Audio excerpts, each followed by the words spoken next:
because so much lameness happens in the yard. A lot of people think it all happens on the track. We have a farmer, and he got a lot of AstroTurf out of a GAA club that was replacing its AstroTurf, and he has a lot of roadway covered in AstroTurf, and he says the biggest problem is the cows galloping on the roadway. They love it. They love it. Hello, I'm Stuart Childs, and you're welcome to the Dairy Edge, the Teagasc Dairy podcast. We're bringing you the latest information, insights and opinion to improve dairy farm performance. Lameness is a major issue for the dairy sector worldwide. It is painful for the cow, compromising their welfare, and is a costly disease for farmers, estimated to be around €300 per case, through reduced milk yield, impact on fertility, cost of treatment and increased risk of culling. A recent hoof health symposium organised by Teagasc, Farvet and Excel Vets, entitled Securing Cow Longevity and Mobility in an Irish Production System, was addressed by the renowned lameness expert Dr. Neil Chesterton, a New Zealand vet who has been investigating the risk factors for lameness since the early 80s.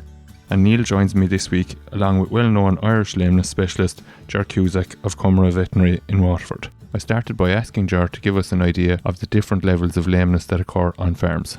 In studies and situations where researchers have looked at this, the finding has been that in a lot of situations, what farmers would regard as a lame cow is in the mobility scoring a score 3, which is quite lame. But people that research this and have experience are better at picking up the mildly lame cows, and they're the critical ones in terms of treating. It's very easy to identify the cows that are obviously lame, the score 3s, but in mobility scoring terms, if the really key area where we could improve is picking up the score 2s, the mildly lame cows, and studies show that early interventions with cows that are mildly lame yield far better results than cows that are more severely lame. The earlier the cow is identified as being mildly lame and treated, the better chance she has of achieving a total cure and getting back to 100% mobility. And I suppose one of the figures that's come from the work that Natasha did with you a couple of years ago would show that there's 10% of cows could be lame at any one time. And as you said, it's not that critically score 3 lame. It's varying degrees of lameness. But that's quite a lot of cows, actually. Like in the context of Ireland, with 1.6 million cows of a population, that's 150 or 160,000 cows that have mobility issues, I suppose is probably the better way of describing them rather than lameness. So you mentioned the mobility scoring there. How important do you see that as being in terms of identifying cows early on, like that people, and when would you suggest people would do that?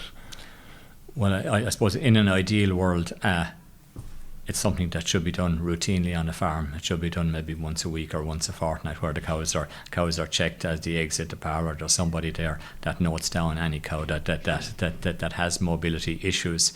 But I think what's probably more important is just a raising of awareness, so that people are more in tune and picking up the cows that are mildly lame. I'm talking about the cow that maybe has an arch back and looks a bit slow and tends to be at the back. The reason she has an arch back and the reason that she's at the back of the group is that she's lame. It's not because she's stiff or she's lazy, it's because she's lame. So I think that there's an opportunity there for people to just become more aware of the mildly lame cows, find them and treat them early. Like one of the findings from that study carried out by Natasha Brown from Moore Park was that quite a few cows on the farms that she visited were lame at both visits 6 months apart. So we're ending up on a lot of farms with a cohort of cows that get lame and stay lame. And in some cases, our treatment outcomes are not as good as we'd like. And a really key thing around getting a good treatment outcome is finding them early and treating them early, and treating them when they're mildly lame rather than a score 3 lame, which is a much more severe lameness and is harder to treat effectively and achieve a good outcome. Okay, so Neil, I'll come to you. Obviously, as part of the symposium for which you're over, you were talking about the importance of records as well. What's the experience in New Zealand in terms of the prevalence of lameness? Is it similar to what Ger has outlined there? And we'll say, like these records that you're talking about are the records that you kept yourself as part of the investigations that you've been doing with your farms. But we'll say, what emphasis do you put, or have you encouraged your farmers now to keep those records themselves as opposed to you keeping them? I have, yeah. Records tell you the truth. You forget otherwise. Yeah. And so if a farmer would just record what he's treated or what he's seen lame, he can follow that up and see, is she better, is she improved, rather than just putting her back in the herd and remembering later, I wonder what's happened to her. And so just that's the lame ones. I was just thinking your question earlier about mobility scoring or looking for lame cows in our herds. We've got a problem with the herds getting bigger. Yes. And less staff. Yeah. The person at the back, if he knew what to look for, could find some lame cows. But unfortunately, it's amazing how many might be mobility 2 and be up the front in her normal walking position. It's when she becomes a 3 that she ends up at the back and is seen. So they can be there for a week or more up front and not seen, even though the person could be looking for them. Yeah. And so we've this what we're saying about the need to mobility score. I long for the day when it becomes something that should be done, even more something that it has to be done at a more. And I like the idea of at least 2 every second week, ideally. I'm dreaming a little bit there. We've got so many farms, we've got who's going to do it, and all that. But until we do it, we're going to continue to have this unknown ones getting lame in their normal walking position because they were it happened in their normal position milking. They haven't got to the back and been seen. And so finding lame cows is our ongoing problem, to really know what we've got and what to do about it. Okay, Jerry, you want to come in there? Yeah, just on that, I heard an interesting idea recently on a podcast from an American farm, and the farm manager was saying on our farm, which again was a large farm, everybody is responsible for lameness, and they have a WhatsApp group, and as soon as anybody on the farm spots a lame cow, it's put into the WhatsApp group, and there you have a list then if for the hoof trimmer when he comes weekly or fortnightly. So it's such a simple idea. Yeah. Everybody's responsible. Just put it into WhatsApp group. Job done. She's recorded, and they have it there for when they need to draw it up. Yeah. Such a simple idea. I haven't thought of that idea, but I like it because Yeah. our big farms, there's only one person a day bringing the cows in, but there's other people, other days, other people preparing shed. I'm going to grab that idea and have a little competition of the staff who can see a lame cow that the others hasn't seen, or something to trigger them to start looking. Yes. Not with a whip, Yeah. but with an encouragement. Look, that cow is suffering. Is it slightly different in New Zealand, O'Neill, from the point of view you probably have more rotaries, whereas we are dealing with predominantly herringbone and milkers, and in a lot of cases in Ireland, obviously that's owner-operators, so they're milking the cows themselves. So they have that opportunity to maybe mobility score the cows as they're walking out of the parlour, or is that, or would you like to see them being observed elsewhere? The place I like it best is after milking, returning to the paddock where there's no pressure on. Yeah, okay. Yeah. So it's definitely good in the pit if they would, but they're busy and they, I think more intentional to have someone doing it after on the occasion would be more accurate by someone, and afterwards they're more likely to be able to see the tag number. Yes. But no, if they'll do it in the herringbone, it's a good place to do it. If they are gentle in them coming in, it depends. So many herringbones are under pressure and you don't see them. Yes. So they don't see the lame cow. Okay. Just on the actual cases of lameness then and the prevalence of the different forms of lameness. Now, there's Nick Bell was saying that there could be up to 20 different forms but there's really 2 or 3 or 4 real majority cases of all cases will be covered by 3 or 4 different types. What type of lameness do you see in New Zealand predominantly? Our main one is white line separation. That's similar to ourselves. Our big one, The interesting thing, different farms, but in our area where we've got the type of gravel we've got, we see a significant percent of sole puncture wounds. In the South Island, where we've got these huge herds, and a different material that they walk on, they don't get the punctures. Yes. So Yeah. it depends where you go. But the main lesions are a white line on all over the place. Sole puncture, the next one, and then axial cracks, secondary to having had foot rot. Okay. So I haven't mentioned foot rot yet. I'm sure foot rot is a lot more than the axial cracks, but the farmers treat them themselves. So my statistics hasn't got the measure there. So probably foot rot on many farms is the main one on some years. Okay. But those four things, white line, sole, foot rot, and axial cracks cover 90% of our lameness. And would that be similar here, Ger, in terms of what Neil has said about the foot rot?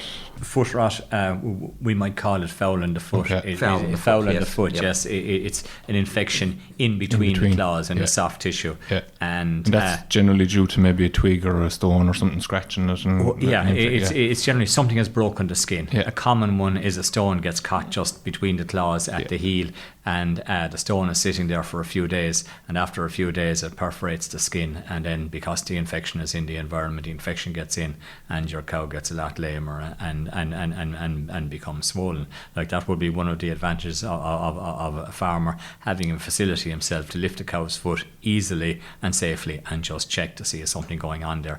It would be fantastic if he could find that stone, get it out, and not have to inject her at all. That would be a real win.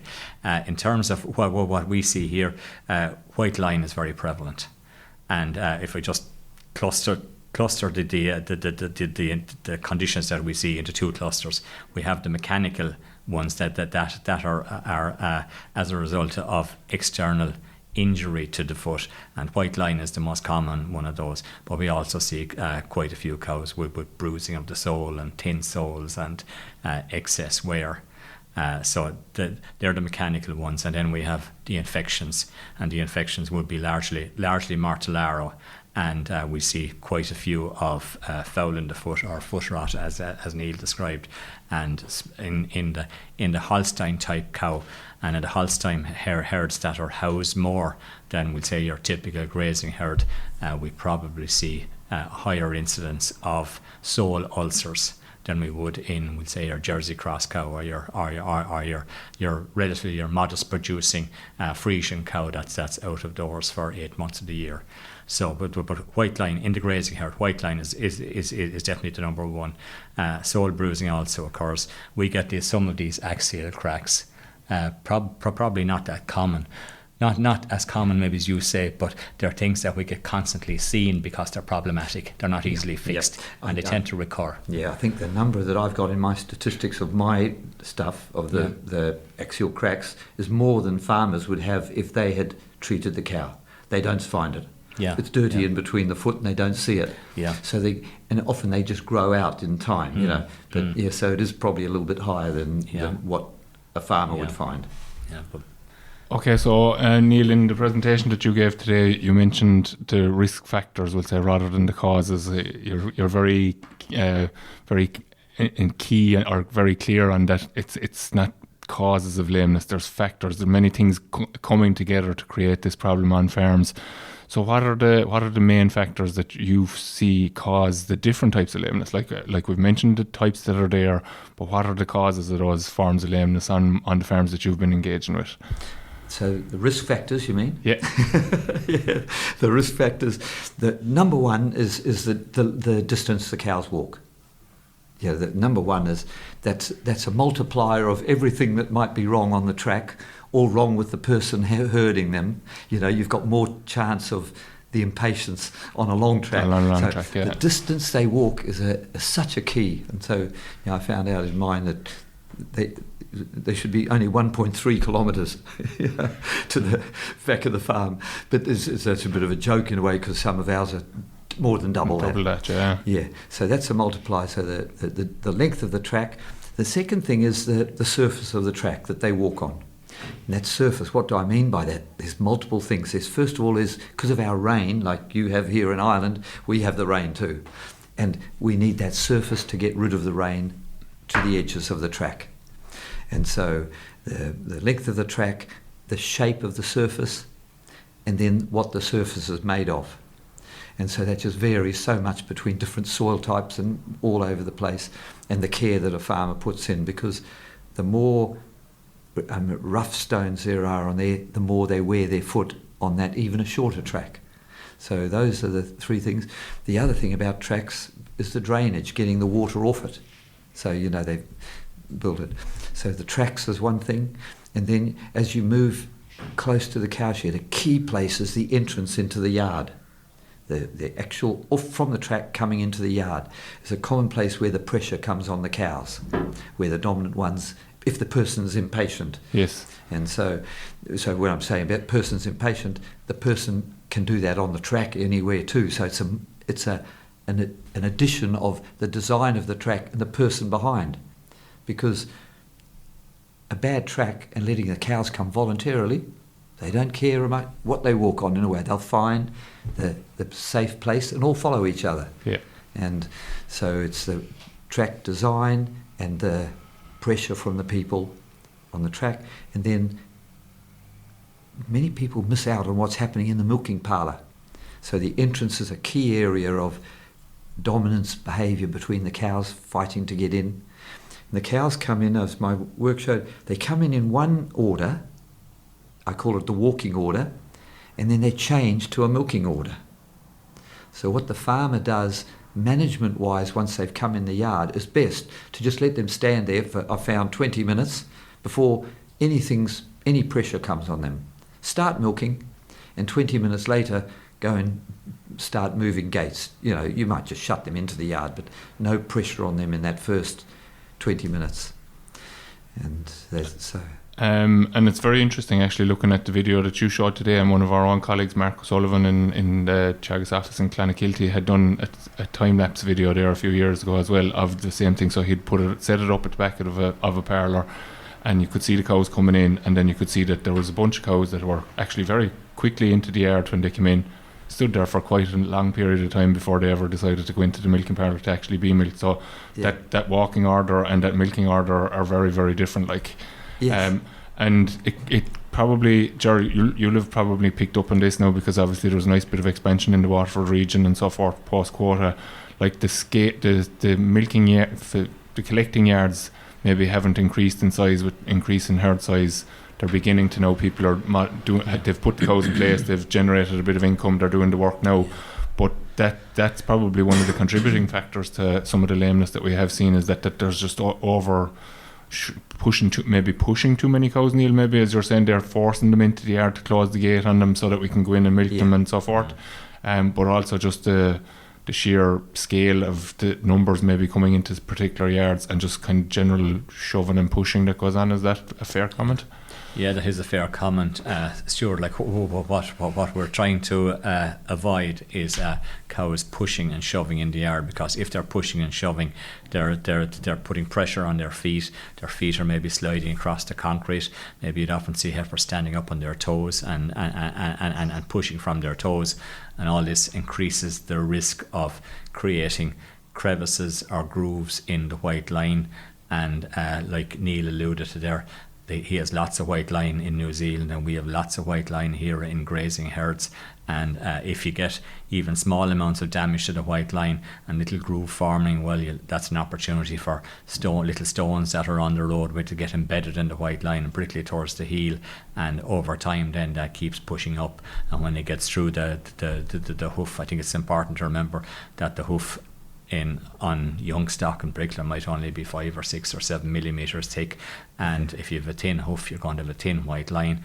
And if you have a little groove forming that white line, your stones get in there, maybe 2 or 3 weeks later she's lame. So the more we can move cows gently and eliminate any kind of abrasive action on their feet, the better chance we have of avoiding white line situations. And like the recommendation around space in a collecting yard is 1.5 meters squared per cow. So for 100 cows, you're looking at 150 square meters. And like for rectangular yards, it's very easy measure, just step them out. And if your space is less than 1.5 square meters, you're likely to have cows competing and pushing and shoving, leading to damage to the soles of their feet. And like you say, like we had an increase of about 30% in cow numbers in County Waterford, and I'm sure that was reflected across other areas in the country as well.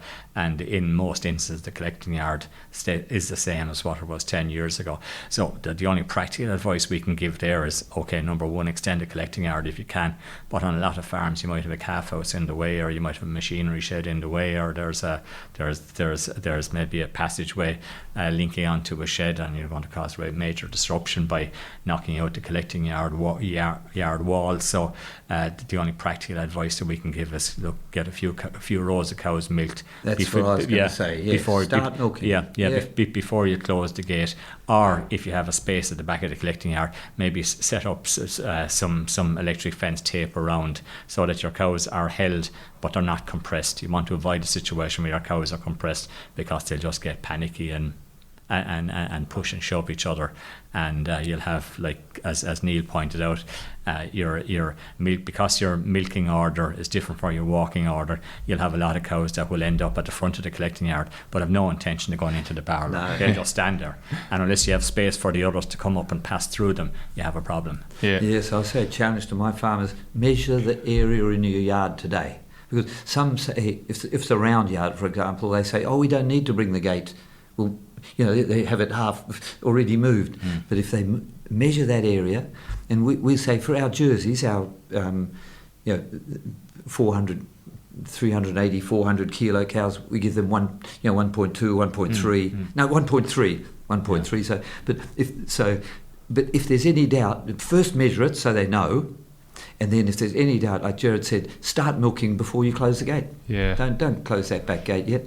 Yeah, we might just follow on with that piece then. So, like, that's related to cow flow, and again, that's something that you're very strong on in relation to the movement of the cows and letting them do their own thing, really, rather than pushing and shoving and driving. And the tendency is to think that we're going to hunt in the raw cows and we're moving quicker, but your video work will say that you've done with some farms that have been having those issues would show that they're not actually gaining any time doing what they're doing. So your recommendation is to let cows naturally fill into the parlour.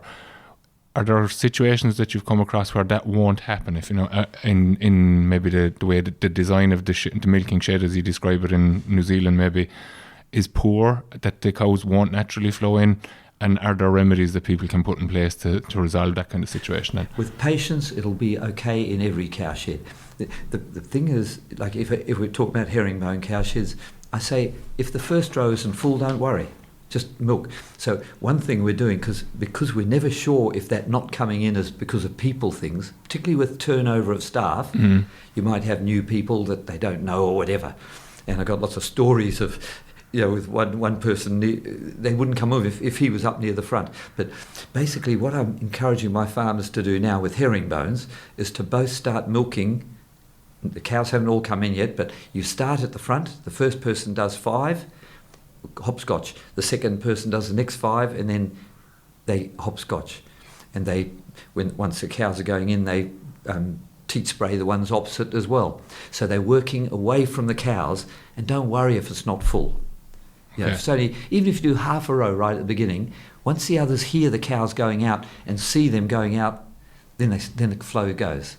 Rather than going out and putting pressure on them, anything to reduce that pressure. And that might sound ludicrous to people, but basically what you're suggesting there is that people would start doing that, and maybe after a couple of milkings, then the row will fill up. Yeah. Because they know the process, they get used to the concept of it. You're not talking about milking a half a row for the first row every time. Like the people that argue about it correctly so are the ones that feed in the shed.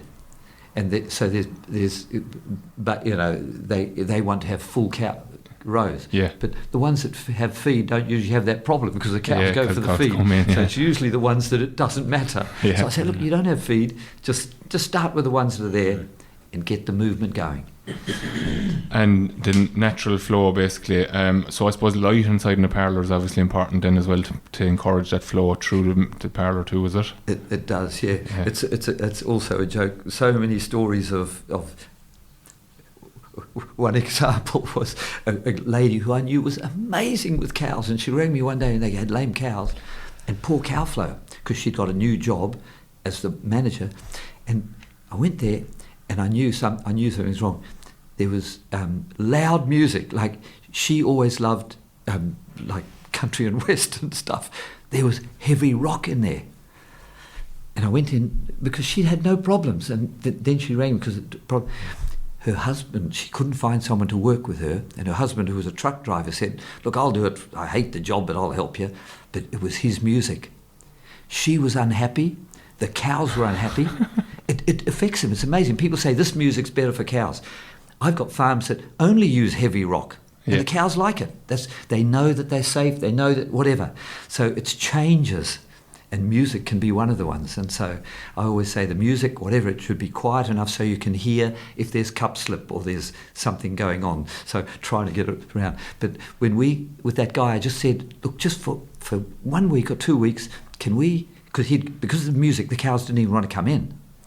And I said, can we have just 2 weeks just to see what happens without the music and see what happens? He said, well, it doesn't matter, I'm going to go truck driver. I hate this rotten job. I came back 2 weeks later. He liked the job because the cow flow was so improved. So it wasn't the music itself, but it was the change. Yeah. And it affected her. She hated the job. The cows know when a person is upset. So it's so subtle, and that's what's so beautiful, the stuff. Routine. Whatever the music is, keep it the same. Whatever, have the same. That's why I love working from the front. Yes. Because the back person can't go out. Because he hadn't got cows, goes out and whacks them to come in. Yeah. They're moving, so little routines that make you keep the routine. Very good. Sorry, my stories. No, you're okay. Just, I suppose, to come back to a point that you brought up earlier about the roadway surf. So there has been work done on farms, and people tend to think that that's it, job done. But those roadways need constant maintenance, really. So you said about trying to get the water off them. What are the techniques that you're employing on your farms in New Zealand to get that water off the roadways as quickly as possible? Key thing, I've learnt all this from farmers. We use a different surface material close to the milking parlour. So if you've got a big herd, it might be 400 metres. If you've got a smaller herd, it might be 200 metres. But we call it the transition. Okay. I want them to like to come near the shed, because one of the things that starts making our tracks fall to pieces is they get close to the concrete of the shed and they know they've been taking rocks on there. They balk, so they stop, dung on there, and so that entrance area becomes your worst area. Yes. So we try to make that the best area. So it costs a bit of money, but it's only about probably 5 millimetres of lime fines. And there's different good ones and bad ones. Some just become dust and blow away. Yeah. But we some surface or fine material that you might have in your area, we have to import it to get it. But we make that on the track surface close to the cow shed, so that the cows want to come onto that. But on that surface, what are we putting it on? We found that we need camber on that surface to get the water off. Otherwise, it doesn't matter what you do with the rain you have here in Ireland and we have in New Zealand, we've got to have the water get off. So we found that the slope on that track must be no more than 8%.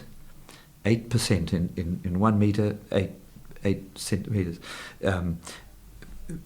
We want, if it's too steep, the cows avoid that steepness. They'll only walk in the top, in the middle, or in the drain on the side.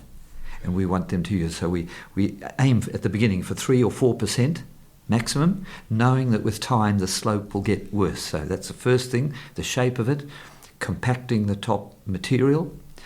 And the other thing that makes a track last, once you've got that all right, is that we actually let the grass grow on the edges now, which sounds crazy because it acts like a damn wall and stops the water getting off. But again, I'm going to talk near the cow shed itself. We have a drain, and I learnt this from my farmer, the farmer that I said, what an amazing track you've got. And we dig between each major fence post, so probably every 8 or 10 metres, we dig a drain through the grass on the edge. The grass is holding the edge of the track. We dig a drain through, and I call it the dam method. My farmer's dam method. That bit of grass that you've cut through to make the drain to the right comes like a dam wall. There's usually a bit of slope on our tracks. Yes. So on the downhill side, we put that grass that we've cut out. It might be 0.5 metre. we put that and dump it on the track as a dam wall. So the water that comes down can't go along the edge and keep going along the edge, which is the mistake most people make. They go and get rid of all the grass, and it works really well for a month. But then subtly, the rain, with our heavy rainfall, ends up going lower than the roots of the grass that were left or whatever, and it makes a channel the full length of the lengthways and then hollows it out.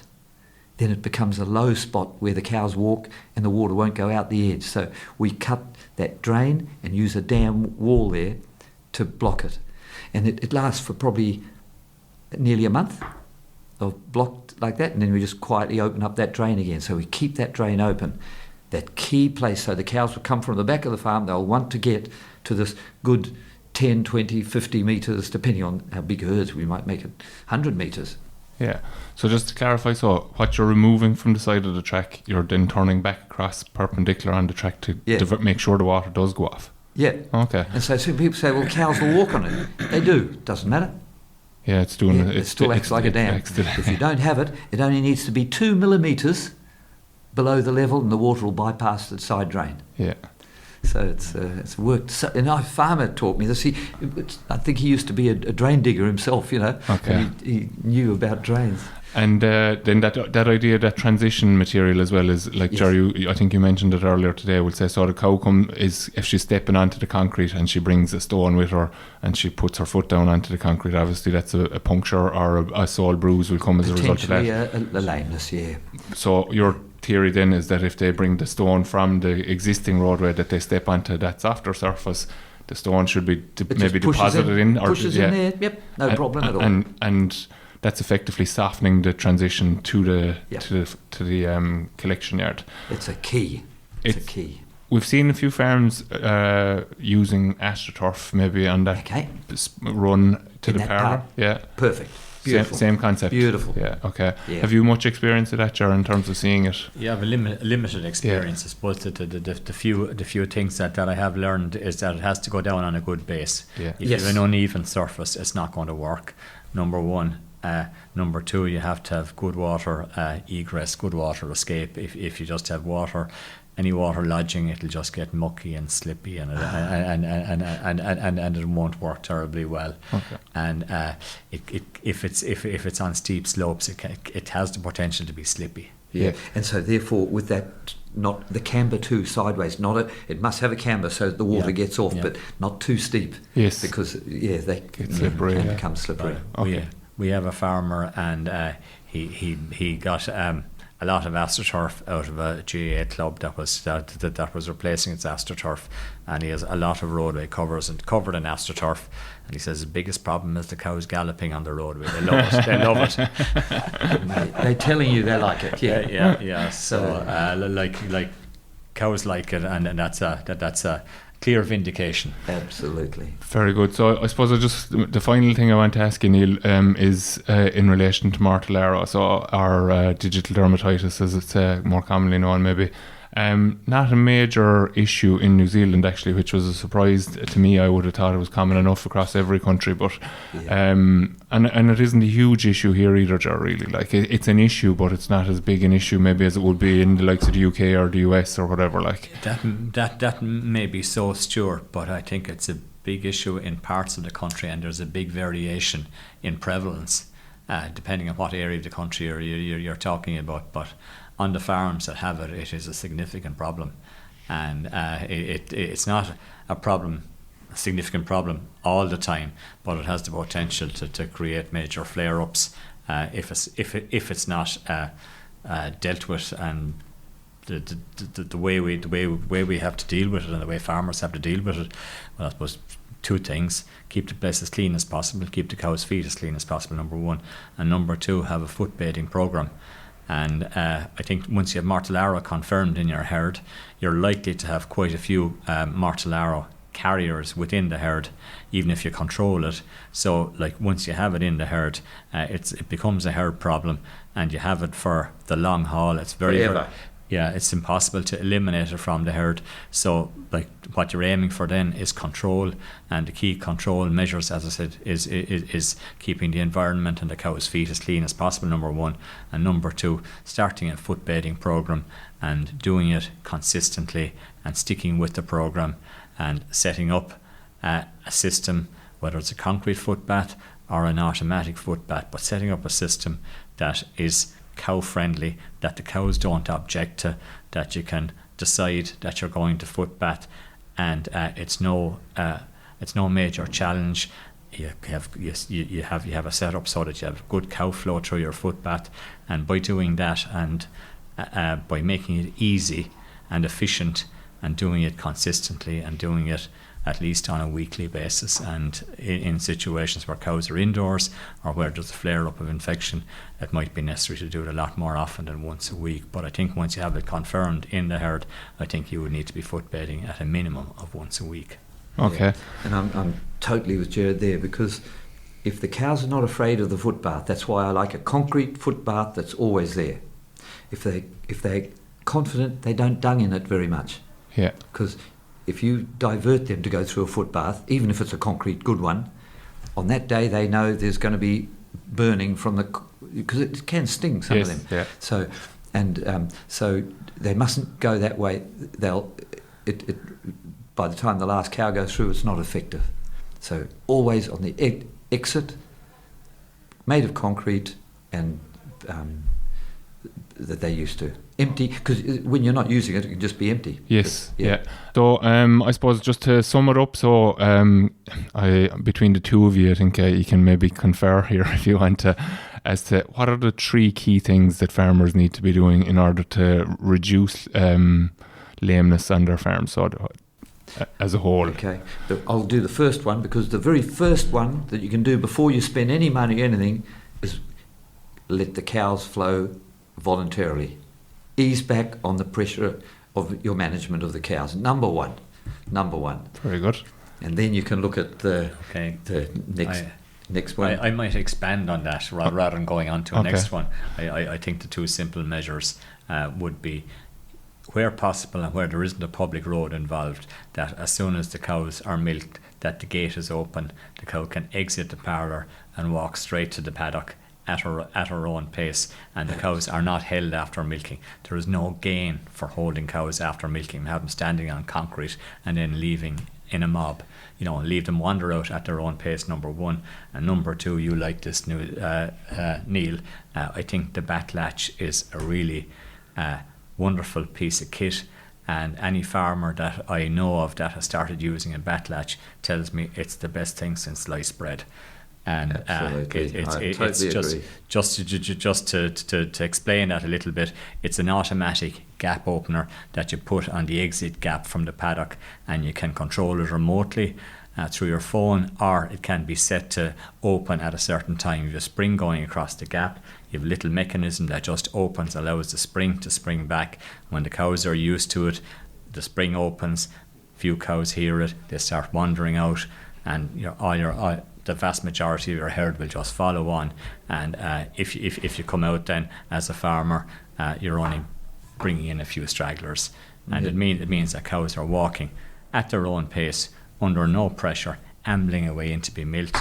And if you're milking in the morning there, you come in and your cows are there waiting for you. I think it's a great piece of kit. Yeah, 500 odd euros. I don't think you could spend money better on a dairy farm. Okay. And it's made in New Zealand anyways. You've got to get that latch from us. And we've got to help our New Zealand colleagues. We've got to give them a dig out every now and then. So that's our number one thing. What's our number two thing?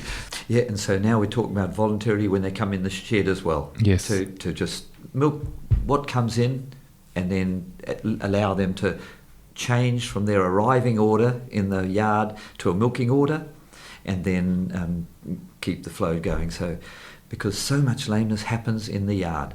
A lot of people think it all happens on the track, but many farms, I think, my observations is they were perfect on the track, even though the guy was behind them at his 10 metres that I'm saying. But in the yard, there's a place for the white line slipping, because moving the gate too early, or getting impatient with the cows. And so that's the sixth thing. Give them space for at least 20 minutes for the arriving cows to change from an arriving order into a new order, which is their milking order. It might mean the front ones still stay right near the entrance, but they're not going to go in till 20 past. You know? So that's the second thing, is no pressure in the yard. And then the third thing, I suppose, we'll give people 3 things to take home from today. What's the third thing then? Would the third thing, Neil, be walking surfaces? Give them a good surface to walk on. Yeah. And like that might mean upgrading your roadways, and Paul Marr's research here would suggest that there's a lot of work needing to be done on farms. He looked at over 50 farms and found a lot of roadways. 2/3 of the roadway sections that he looked at were suboptimal. Around 30% were either index 4 or index 5, which would be deemed to be satisfactory. So you 2/3 suboptimal.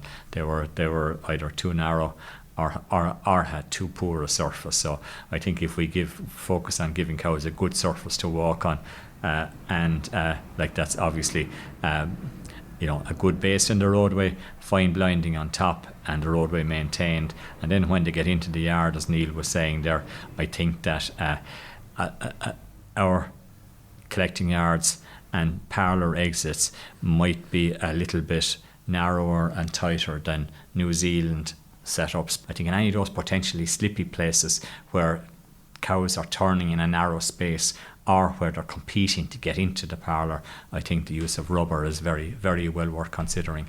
And again, not a big expense, and you reduce the risk of damage to the sole of the feet, which will in turn reduce the risk of white line and bruising.